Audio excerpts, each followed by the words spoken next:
कैसे हैं आप लोग? आई थिंक सब बढ़िया होंगे।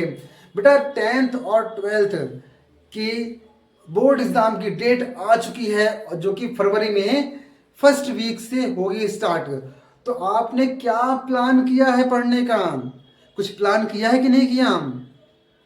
अरे सर हम तो कुछ प्लान नहीं किए, पूरे साल घूमते रहे, एंजॉय करते रहे। अब तो न्यू ईयर आ गया है, न्यू ईयर में पार्टी करेंगे और क्या, है ना भैया। पार्टी होती रहेगी, दिवाली होती रहेगी, लेकिन यदि आपने नहीं पढ़ा तो पास नहीं होंगे, और पास नहीं होंगे तो आपके घर वाले आपका दिवाला निकाल देंगे। क्या निकाल देंगे?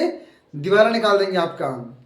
तो भैया 1 महीने बचे हुए हैं, और 1 महीने में आप अपने आप को रगड़ लीजिए, और 1 महीने में ही आपके प्री बोर्ड भी होंगे, और बोर्ड एग्जाम के भी आपको तैयारी करनी है।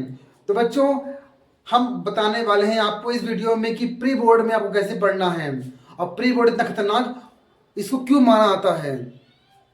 तो पहले हम बात कर लें प्री बोर्ड होता क्या है। तो बच्चों प्री बोर्ड मतलब आपको बोर्ड एग्जाम से पहले की प्री प्लानिंग, कि बोर्ड एग्जाम में जैसे क्वेश्चन आते हैं तो उसी प्रकार से क्वेश्चन प्री बोर्ड में भी पूछे जाएंगे आपके। प्री बोर्ड थोड़ा टफ पड़ता है, इसमें बच्चे कई बार कम नंबर लाते हैं या फिर फेल हो जाते हैं, लेकिन बच्चे इससे टेंशन ना लें और घबराएं नहीं। प्री बोर्ड में आपकी चेक की आती है कि आप कितने पानी में हैं, आपने कितनी पढ़ाई की पूरे साल में। ठीक है, पढ़ना किसमें कैसे है? सबसे पहले आपको अपना सिलेबस जो अपने पूरे साल पढ़ा है उसको कंप्लीट करना है एक बार। ठीक है, हमारे पास आजकल कई प्रकार के ऐसे सीरीज आती हैं जिससे हम पूरा एक बार में अपना सिलेबस कंप्लीट कर सकते हैं। तो सबसे पहले आपको करना क्या है? रिवाइज। जितना आपने पूरे साल पढ़ा है उसको करना क्या है? रिवाइज। ठीक है, अच्छे से रिवाइज करने के बाद आपका सेकेंड पढ़ना आता है इम्पोर्टेंट क्वेश्चंस। ठीक है, तो आपको देख के खुद लगेगा सामने से कि हाँ ये क्वेश्चन आ सकता है, और ये पढ़ेंगे तो ये 4 नंबर क्वेश्चन आ जाएगा। तो आपको इम्पोर्टेंट क्वेश्चन को ही पढ़ना है, विशेष ध्यान देना है। ठीक है, थर्ड पॉइंट में आपका आता है एनसीईआरटी। तो एनसीईआरटी के जो आपको लाइन बाय लाइन पढ़ना है, क्योंकि देखिए हम आपको साफ साफ बता दें बच्चों, इसमें छुपाने वाली कोई बात नहीं है। आपको बोर्ड एग्जाम में जो भी आपके एक्सरसाइज आती है, एमसीक्यू आए, फिल इन द ब्लैंक्स आए, मैचिंग आए, ट्रू फॉल्स आए, कुछ भी आता है तो ये आपका बुक से बन के आता है। ठीक है, बुक के बीच से जो एनसीईआरटी की 1 लाइन क्वेश्चन होते हैं उससे ही आएगा, आपको अलग से कुछ नहीं आएगा।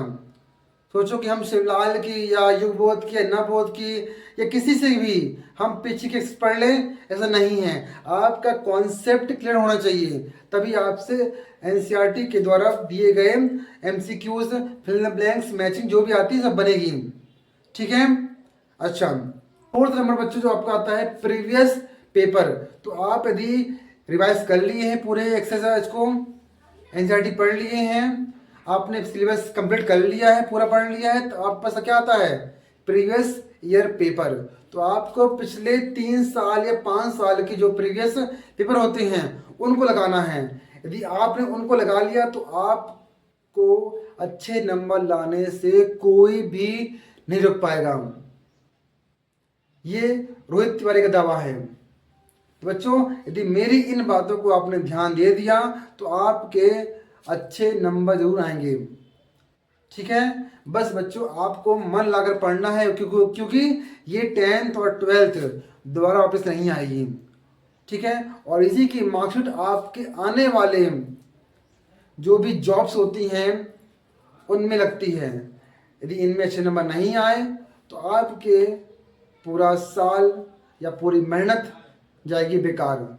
आपके माता पिता ने आपसे जो उम्मीद रखी है कि हमारा बच्चा अच्छे नंबर लाएगा, उनकी मेहनत में पानी फिर जाएगा।